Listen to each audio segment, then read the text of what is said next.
স্মৃতিতে এখন আলপনা কি। তুই আমার কথা শোন ত্রপা, তুই যদি চাস আমি তোকে এটা উইথড্র করতে সাহায্য করব, তুই শুধু রাজি হয়ে যা। আমি সত্যিই বুঝতে পারছি না আমি কি করব। আগে তদন্ত রিপোর্টটা আসুক, তারপর যা করার তুমি করো। রিপোর্ট কি আসবে সেটা আমি আগেই বুঝে গেছি মেজবা, তোমরা আর কিছুই করতে পারবে না। এসবের জন্য তুমি দেই ভাইয়া, তুমি তাকে প্রশ্রয় না দিলে কখনো এসে ঢাকা পড়তে যেতে পারতো না। কেন তুই নিজে পড়ছিস না? তোর পা পড়লেই দোষ? আমার কথা যেটা বলার সেটা আমি বলে দিয়েছি, এখন সেই চিন্তা করবে যে কোনটা করা উচিত আর কোনটা করা উচিত না। আপনি চান একটা প্রহসনমূলক বিচার? কি বলতে চাইছেন আপনি? দেখুন নাহিদ স্যার, আপনি ফয়সাল স্যারকে সাপোর্ট করেন না, এটা আমি জানি। কেন সাপোর্ট করি না? কারণ আপনি তাকে পছন্দ করেন না। তাই নাকি? এই তথ্য আপনাকে কে দিয়েছেন? আপনি নিজেই দিয়েছেন। আমি নিজে? হ্যাঁ, আপনি দিয়েছেন। কিছুদিন পর ভার্সিটিতে শিক্ষকদের প্যানেলের নির্বাচন, সেখানে আপনি যে দলের পক্ষ থেকে নির্বাচনের নমিনেশন নিয়েছেন, দুর্ভাগ্যজনক ফয়সাল স্যার সেই দলের না, তিনি বিরোধী দলের একজন সিনিয়র সমর্থক। তাতে কি হয়েছে? হ্যাঁ, এমন তো হতেই পারে। আপনি ফয়সাল স্যারের ঘটনাটাকে সাপে বর হিসাবে কাজে লাগাতে চাইছেন, আর স্যারকে যদি আপনি কোনোভাবে ফাঁসিয়ে দিতে পারেন তাহলে দলে স্যারের রেপুটেশন খারাপ হবে, আর সেই সুযোগে আপনার প্যানেল নির্বাচনে জয়লাভ করবে। আর সেজন্যই আপনি ফয়সাল স্যারকে ফাঁসাতে উঠে পড়ে লেগেছেন। বাজে না, এটাই সত্য কথা। তদন্তের শুরু থেকে আপনি ফয়সাল স্যারের বিরুদ্ধে কথা বলছেন, এবং অনেক কারণ আছে। আরো কারণ আছে? হ্যাঁ। কি কারণ? ফয়সাল স্যারের যখন প্রমোশন হয় তখন আপনারও প্রমোশন হওয়ার কথা ছিল, কিন্তু সেটা আপনার হয়নি। সেই থেকে আপনি ফয়সাল স্যারের বিরুদ্ধে কথা বলছেন এবং তার বিরুদ্ধে লেগে আছেন। বাবা, আপনি তো আমার বিরুদ্ধে পুরো তদন্ত করে মাঠে নেমে পড়েছেন। কোথায় ফয়সাল স্যারের তদন্ত নিয়ে কথা বলবেন, গবেষণা করবেন, তা না আপনি আমাকে নিয়ে বেশ ভাবছেন। আমি করতে চাইনি নাহিদ স্যার, আপনি আমাকে কাজটি করতে বাধ্য করেছেন। এখন আপনি কি বলতে এসেছেন সেটা বলুন। দেখুন নাহিদ স্যার, আমরা শিক্ষক, জাতির মেরুদণ্ড, আমরা মানুষ গড়ার কারিগর, আর আমরা যদি অন্য সব মানুষদের মতো রাজনীতি করি তাহলে মানুষ আমাদের উপর ভরসা হারাবে। আমাদের কি উচিত না নিরপেক্ষ থাকা এবং সত্যটাকে সব মানুষের কাছে তুলে ধরা? আচ্ছা, কেন নিজেদের মধ্যে নিজেরা সম্পর্ক নষ্ট করছি? চেয়ারম্যান স্যার আমাদের তিনজনকে একটা গুরুত্বপূর্ণ দায়িত্ব দিয়েছে। আসুন না আমরা একটা নিরপেক্ষ রিপোর্ট তৈরি করি। আমাদের এই রিপোর্টের উপর একজন প্রফেসরের ভবিষ্যৎ নির্ভর করছে, একজন ছাত্রীর শিক্ষা জীবন নির্ভর করছে, একটা ক্যাম্পাসের কলঙ্ক মোচনের উপায় নির্ভর করছে। প্লিজ স্যার, একটু সহযোগিতা করুন। আমরা কারো ক্ষতি হোক এটা চাই না, না তোপার না ফয়সাল স্যারের। আমরা কি এটা করতে পারি না? আপনার এই প্রপোজালটা আসলে আমার জন্য একটু অপমানজনক লাগছে।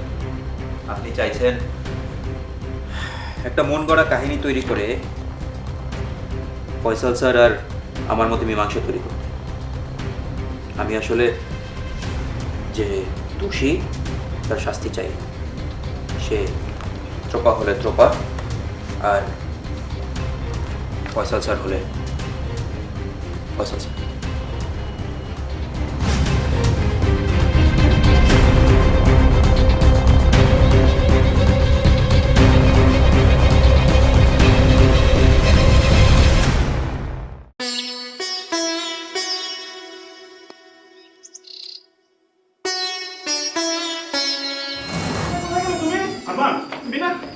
কি হয়েছে বাবা? কাকে খুঁজছো? কি খুঁজছো? আপনি কে? আমি কি মানে? আমি তোমার বাবা। ও, আপনি বাবা? বাবা বিনা কোথায়? বিনা এসেছিল একটু আগে। বিনা? হ্যাঁ, বিনা এসেছিল আমার কাছে ছবি নেওয়ার জন্য। বিনাকে আমি ছবিটা দিতে পারিনি বাবা। বিনা কোথায় গেল? কিসের ছবি? কার ছবি? আরে বিনার ছবি তুলেছি না আমি। ও, খুব সুন্দর হয়েছে ছবিটা। বিনা আমাকে তুলতে দেয়নি, আমি লুকিয়ে লুকিয়ে তুলেছি, কিন্তু বাবা ছবিটা তো এখন প্রিন্ট করা হয়নি। বিনাকে দিব কি করে? বিনা কোথায় গেল? বিনা আচ্ছা বাবা, তুমি শান্ত হও, আগে ছবিটা প্রিন্ট করো, তারপর তুমি বিনাকে পৌঁছে দেবে। কিন্তু বিনাকে কিভাবে পৌঁছে দিব? আমি তো বিনার বাসা চিনি না। ও, তুমি তো তোমার ভাষা চিনো না। হ্যাঁ, ওই যে পুতুল পৌঁছে দেবে। পুতুল তোমার ভাষা চিনে। পুতুলকে? আহা, পুতুলকে তুমি চিনতে পারছো না? আমাদের কামরুলের মেয়ে পুতুল। ও, তুমি পুতুল পৌঁছে দিবে তো? হ্যাঁ, দিবে না কেন? আরে পুতুল যখন ছোট ছিল তখন তুমি তোমার চিঠিপত্র পুতুলকে দিয়ে বিনাকে পাঠাতে না? হ্যাঁ। ও, তাহলে বাবা চলো এখন ঘুমোতে যাই, চলো। বিনাকে না হয় পরে পরে। কিন্তু বিনা তো বেঁচে নেই, বিনা তো মারা গেছে। কে বললো তোমাকে সব কথা? বিনা বেঁচে নেই। আপনি মেরে ফেলেছেন বিনাকে, আপনি খুনি। আপনাদের অবহেলার জন্য আমার বিনা মারা গেছে, আমি কাউকে ছাড়বো না। আপনি মেরেছেন বিনাকে, আপনি ধরবেন না, আমাকে জানেন। বিনা, বাবা, বিনা বলা, বিনা, আমাকে ধরবেন না, আমি ধরবেন না, যান যান, বিনা, বিনা, বাবা। চার দেয়ালে মাঝখানে আজ একা আমি থাকি। চার দেয়ালে মাঝখানে আজ একাই আমি থাকি। জীবনে স্মৃতিগুলো চোখের জলে লিখি। জীবনে স্মৃতিগুলো চোখের জলে লিখি। নিঃসঙ্গ জীবন আমার আড়ালে ঢাকি। নিঃসঙ্গ জীবন আমার আড়ালে ঢাকি। মনের স্মৃতিতে এখন আলপনা কি। মনের স্মৃতিতে এখন আলপনা কি।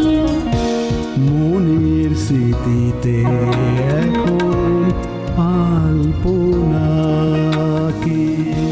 মনে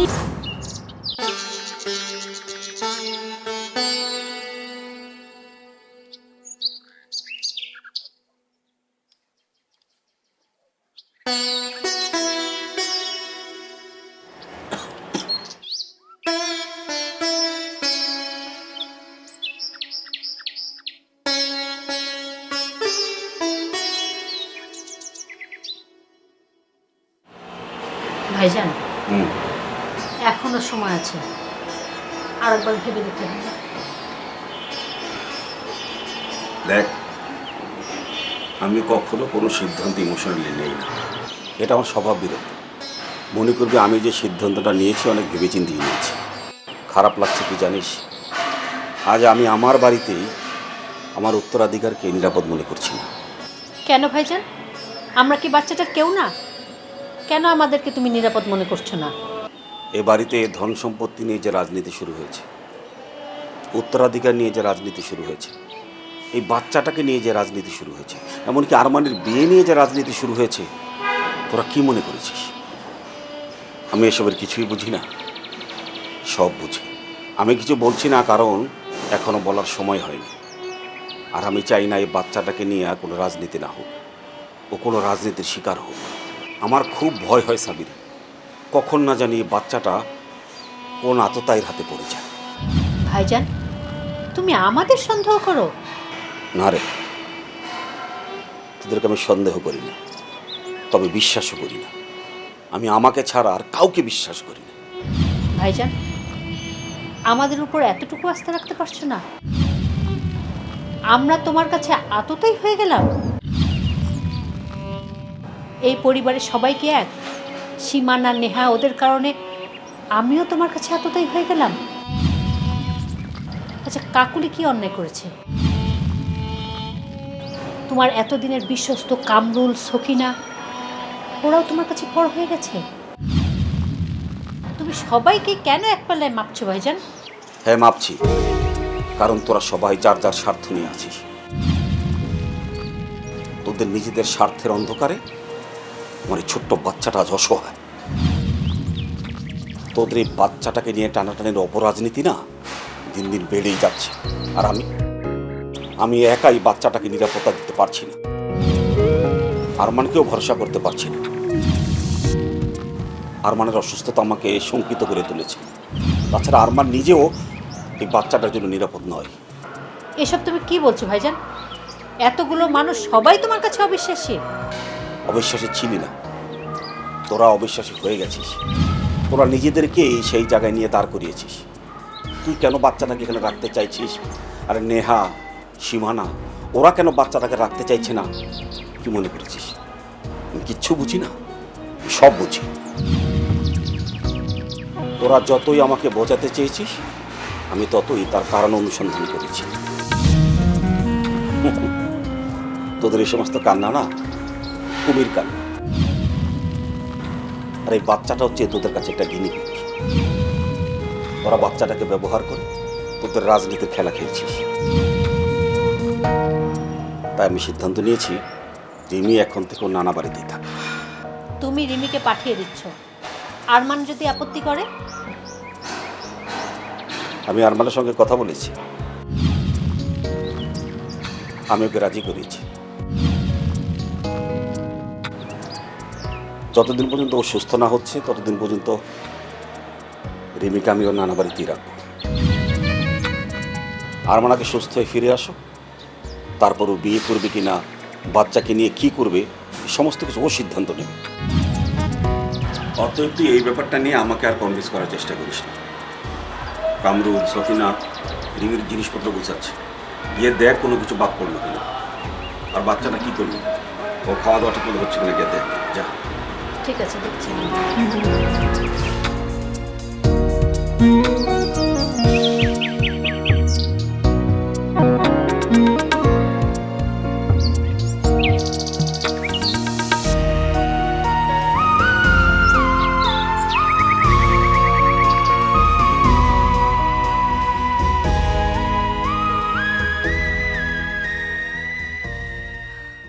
কেন এসেছো সেটা বলো। কি ব্যাপার, হাসছো কেন? সরি, তোমার বিয়েটা জানি কবে? যেটা জানো সেটা কি জানার খুব দরকার আছে? সেটাও ঠিক। বেহুদা প্রশ্ন করছি তোমাকে, বেহুদা প্রশ্ন করে বিরক্ত করছি তোমাকে। শেষ মানে? বিয়ের শপিং এর কথা বলছি। বিয়ের আগে কেনা না মেয়েরা শাড়ি, কসমেটিক্স, গয়না,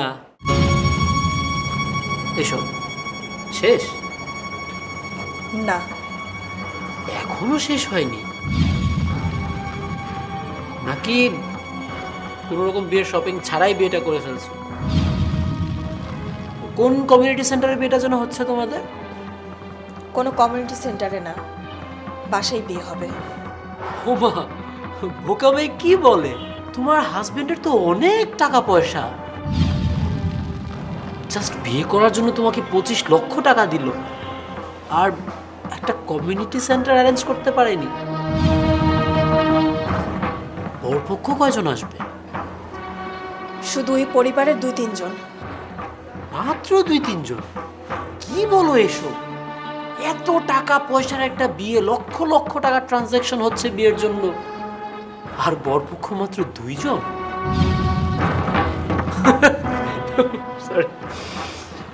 অবশ্য ঠিকই আছে, যেমন বাবা তেমন মেয়ে। তুমি কি এইসব কথা বলার জন্য এসেছো?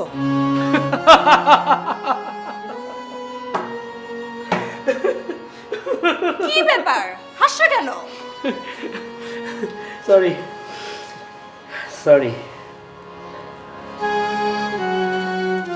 এই যে এটা দেখো, ডিজাইনটা দেখো, সুন্দর না? এটা আমার বিয়ের কার্ড। নাও,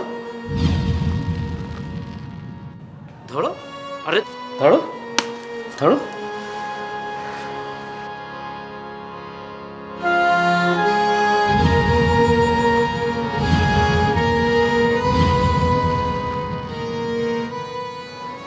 তুমি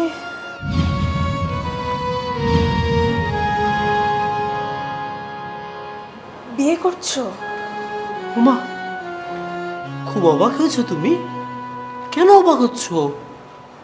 আমি বিয়ে করতে পারবো না এরকম কি কোনো কথা ছিল? না না, আমি তো সেটা বলিনি। শোনো, শাপলা কমিউনিটি সেন্টারে বিয়ে হচ্ছে। 2000 লোককে ইনভাইট করা হয়েছে। বরপক্ষ থেকে 1000, কনে পক্ষ থেকে 1000। মেয়ের শরীরের ওজনের সমান গহনা দেওয়া হচ্ছে, স্বর্ণের গহনা। আর কাবিন করা হয়েছে কত জানো? গেস করো তো কত? থাক, আমি বলে দিচ্ছি, 4 মিলিয়ন, 40 লক্ষ টাকা। খুব ভালো। তোমাদের আগে আমাদের বিয়েটা হয়ে যাচ্ছে। দাওয়াত খেতে কিন্তু অবশ্যই এসো, সাথে তোমার লোভী কিপটা বাবাটাকেও নিয়ে এসো। অনেকদিন পর ভালো মন্দ কিছু খেলো। ও হ্যাঁ, সাথে তোমার হবু হাজবেন্ডকেও নিয়ে এসো। তুমি কি আমাকে অপমান করার জন্য এসেছো? অপমান? তোমারও মান সম্মান আছে নাকি? তোমার বাবা একটা প্রোডাক্টের মতো করে তোমাকে নিলামে তুলে বিক্রি করছে। 15 লক্ষ, 20 লক্ষ, 30 লক্ষ প্রাইজ ডাকা হচ্ছে। যেমন বাবা, তার তেমন সুযোগ্য মেয়ে। অর্থলোভী পিচাসা, পিচাসা, পিচাসা। Apu! Sorry sorry sorry sorry sorry. আমার তো তোমার উপর চিৎকার করার অধিকার নাই এখন আর, তাই না? আমি তোমার বাসায় দাওয়াত দিতে আসছি তোমাকে। বাট প্লিজ একটা রিকোয়েস্ট, তোমার ওই নোংরা মুখে প্লিজ আমার নামটা উচ্চারণ করো না। আগামী 26 তারিখের বিয়ে, তোমাদেরকে দাওয়াত। তুমি তোমার বাবাকে সহ এসে খেয়ে যাও। Bye bye.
বউ, নাস্তা রেডি করছো?